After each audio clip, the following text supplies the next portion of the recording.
Friends, तो आखिरकार आ चुका है पोको C3 का न्यू अपडेट।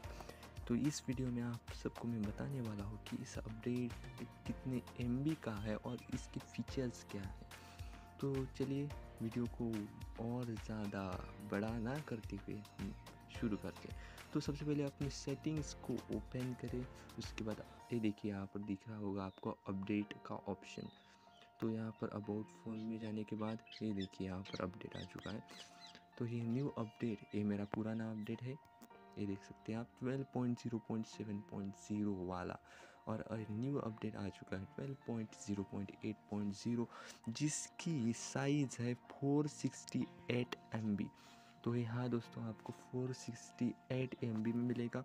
और इसमें हमारे जो मार्च के सिक्योरिटी पैचेस जो है एंड्रॉयड के वो इंक्रीज़ हो चुके हैं और कुछ ऐप अपडेट हो चुकी है। तो इसके बारे में डिटेल्ड इन्फॉर्मेशन के लिए हमारे चैनल को सब्सक्राइब कीजिए। और अगले वीडियो में मतलब जो इसके बाद आने वाला है जिसमें आपको इसके पूरे के पूरे फीचर्स क्या नए ऐड हो रहे हैं आपको बताए जाएंगे।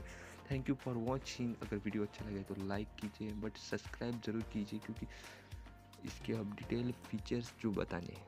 तो थैंक यू फॉर वॉचिंग।